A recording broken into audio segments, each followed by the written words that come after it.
Donc, bienvenue à tous pour le troisième bloc de conférence sur le sujet de la phénologie. Nous avons trois conférenciers et chaque conférencier a une présentation de plus ou moins 12 minutes. Et puis, vous vous souvenez, j'invite la salle à retenir les questions, puis on va poser les questions à la fin des trois conférences. Le premier conférencier est Emmanuelle Pelletier. Elle est étudiante à la maîtrise à l'Université du Québec à Rimouski sous la direction de Guillaume Lafontaine. Elle présente un travail misé sur la variabilité, une stratégie de minimisation des risques à la limite sud de la distribution du pain gris. Bonjour Emmanuelle. Bonjour. Okay. Donc, c'est ça, je vais vous parler des résultats de mon projet de maîtrise. Face au changement climatique, on sait que les populations d'organismes peuvent répondre de trois façons, qui sont illustrées ici par ces aires de distribution. Donc, elles peuvent soit migrer vers des environnements qui vont être nouvellement adéquats à l'espèce, s'éteindre localement, donc s'extirper, ou encore s'adapter à leurs nouvelles conditions environnementales et persister où elles sont. Ces réponses-là, ils sont exacerbées aux limites des aires de distribution des espèces, donc dans les populations marginales qui sont disjointes de l'aire de répartition continue de l'espèce. Puis ces peuplements, ils sont souvent petits et isolés, et comme ils sont à la limite environnementale ou climatique de l'espèce, ils font face à une grande pression de sélection. Ces conditions-là, ça favorise le développement d'adaptations locales dans les populations marginales qui pourraient permettre leur persistance face au changement climatique. Afin de déterminer l'impact que l'adaptation locale pourrait avoir sur la persistance des populations marginales, on a utilisé comme modèle le pin gris dans mon projet.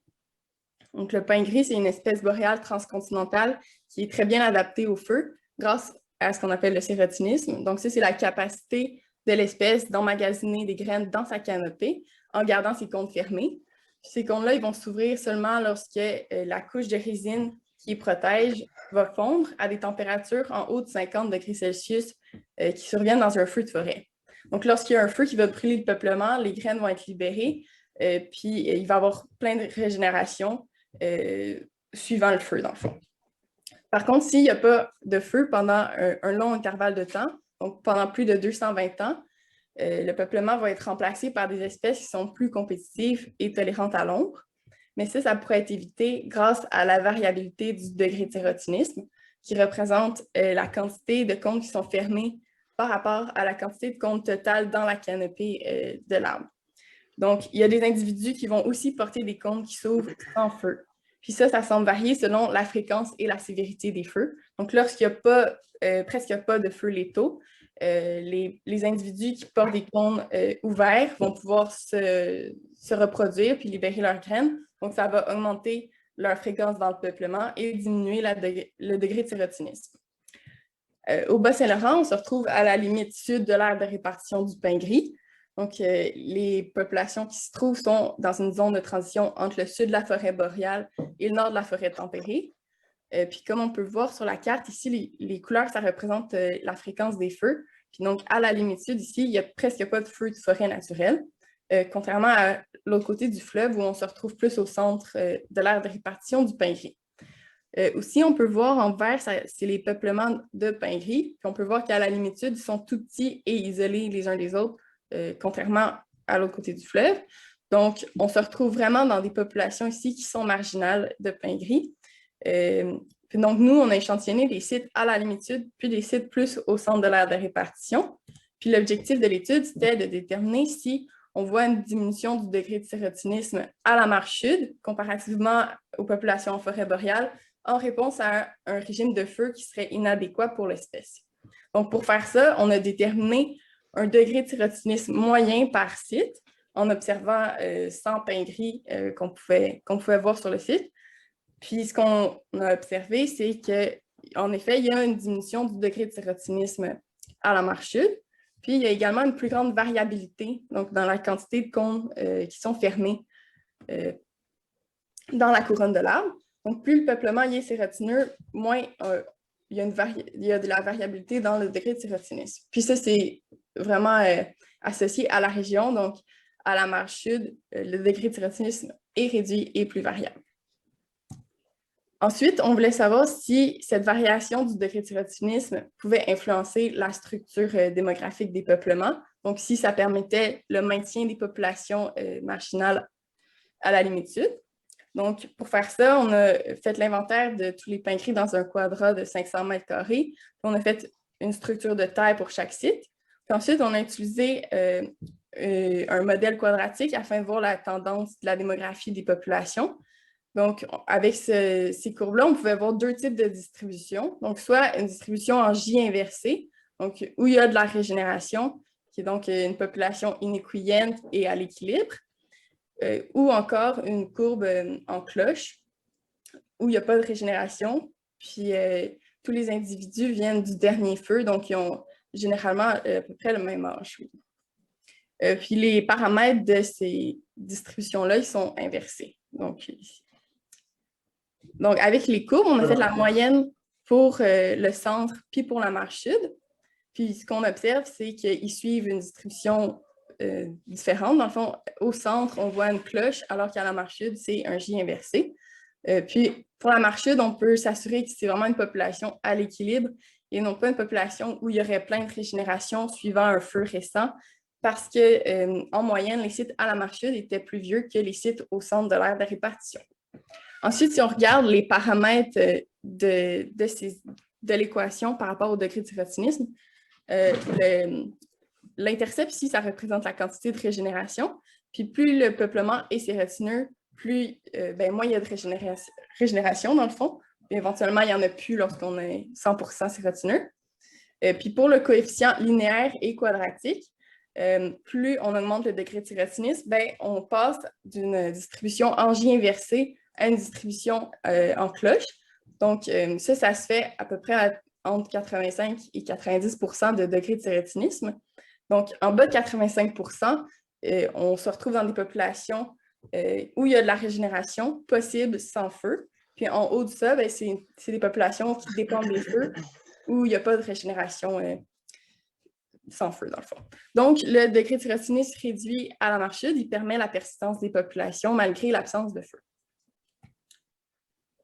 Finalement, on voulait aussi savoir s'il y avait d'autres facteurs physiologiques et environnementaux qui pouvaient influencer l'ouverture des cônes. Donc, sur le terrain, on a collecté des cônes de différents âges de pins gris, puis à différentes positions dans la canopée des arbres. Puis, en laboratoire, à l'étuve, j'ai déterminé à quelle température ils pouvaient s'ouvrir. Puis ensuite, on a regardé s'il y avait un effet de l'âge du cône, de l'âge de l'arbre, du diamètre de l'arbre, de la hauteur de la branche et le régime de feu sur la température d'ouverture. Donc ici, les couleurs, ça représente le niveau d'ouverture des cônes à l'étuve. Donc ça suit.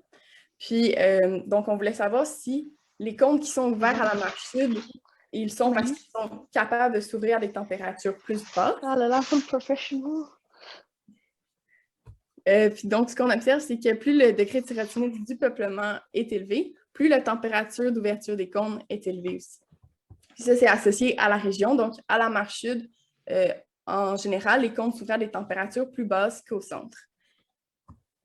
Ensuite, pour les autres facteurs qui pouvaient venir influencer la température d'ouverture, pour la hauteur des branches, on s'attendait à ce qu'à cause de la chaleur radiative qui est émise par le sol, les cônes qui sont sur des branches près du sol pourraient accumuler de l'énergie, dans le fond, puis ça pourrait permettre leur ouverture à des températures plus basses à l'étuve, mais on n'a pas vu d'effet.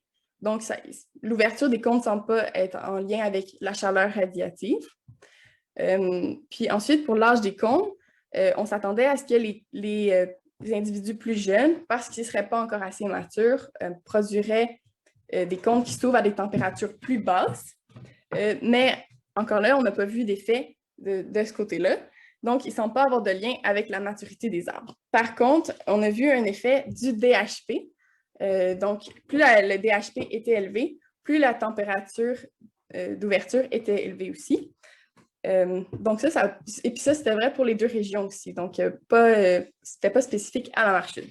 Mais donc, ça pourrait permettre au peuplement où les DHP sont plus petits de se densifier en produisant des cônes qui s'ouvrent à des températures plus basses. Puis, lorsque le peuplement est assez dense, mais là, s'il y a des graines qui vont être libérées, ils vont avoir plus de difficultés à germer parce qu'il y a moins d'accès à la lumière. Puis, comme il y a plus de combustible, il y a plus de chances qu'un feu survienne dans le peuplement.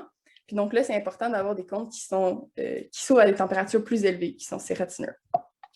Ensuite, pour l'âge des cônes, on s'attendait à ce que les cônes plus vieux s'ouvrent à des températures plus basses que les cônes plus jeunes. Parce que comme les cônes ils restent indéfiniment sur la branche, ils sont en compétition pour les ressources de l'arbre. Puis donc, éventuellement, il y aurait moins de ressources allouées aux plus vieux cônes, puis ils finiraient par s'ouvrir par ces naissances, parce que c'est coûteux énergétiquement de les conserver sur la branche. Par contre, on a observé l'inverse, puis ça seulement à la Marche Sud. Donc, il n'y avait pas d'effet au centre. Donc, à la Marche Sud, les plus jeunes cônes sont en mesure de s'ouvrir à des températures plus basses. Puis, s'ils ne se sont pas ouverts, ils vont rester fermés, puis intégrer la banque de graines de l'arbre dans l'éventualité d'un feu. Alors qu'au centre, les cônes, lorsqu'ils arrivent à maturité, ils ont un certain degré de sérotonisme, puis ça reste constant. Donc, l'ouverture des cônes ne semble pas être liée avec la sénescence des plus vieux cônes. Puis ensuite, pour s'en assurer, on a aussi fait germer les graines des cônes. Puis ce qu'on a observé, c'est qu'à la Marche Sud, il n'y avait pas de diminution du pourcentage de germination avec l'âge des cônes. Donc, les graines plus vieilles germaient autant que les graines plus jeunes, alors qu'au centre, on voyait une diminution du pourcentage de germination avec l'âge des cônes. Donc, les plus vieux cônes à la Marche Sud, qui restent fermés puis qui vont s'ouvrir s'il y a un feu, ben, ils vont libérer des graines qui sont viables. Une autre différence au niveau des graines, c'est qu'à la Marche Sud, il était plus petite, puis il y en avait en plus grande quantité. Donc, les cônes qui sont en mesure de s'ouvrir à des températures plus basses vont libérer beaucoup de petites graines qui vont permettre l'exploration de microcytes à travers un peuplement qui est mature. Donc, les résultats qui sont spécifiques à la Marche Sud, donc on voit une diminution du degré de sérotonisme qui est plus variable aussi, qui permet la régénération, puis une température d'ouverture plus basse qui augmente avec l'âge des cônes, puis finalement des graines plus petites et en plus grande quantité qui ne perdent pas de viabilité avec l'âge. Ça semble pointer dans la direction d'une stratégie de minimisation des risques par la diversification dans les populations à la Marche Sud. Donc, de produire plusieurs phénotypes dans un environnement qui est imprédictible, ça pourrait permettre de diminuer la variance de la valeur adaptative des individus à long terme. Donc, pour les populations à la Marche Sud où le régime de feu est incertain, de produire des cônes qui sont ouverts et fermés simultanément, ça pourrait être avantageux. Donc, ensuite, ça va être intéressant d'aller voir comment la diversité des phénotypes est associée avec le génotype des populations. Mais le projet semble quand même nous indiquer qu'il y a une adaptation locale dans les populations marginales du pin gris qui permettent leur persistance. Merci. Merci beaucoup. Merci, Emmanuel.